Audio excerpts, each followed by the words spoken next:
Welcome guys, and in this video I'm going to show you how I can change infill pattern in Cura slicer.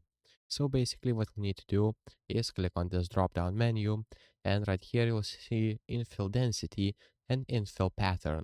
So if you click on the drop down menu for the infill pattern, you'll see various patterns from the grid to lightning.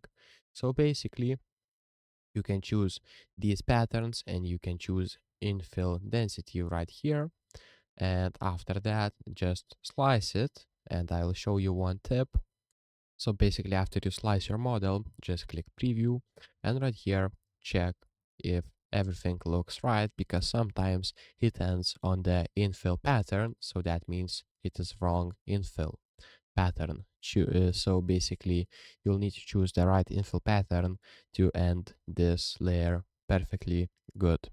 So just you can check this is how the pattern looks like, and if you go up you will see that there is no pattern left, so that means I chose a good pattern.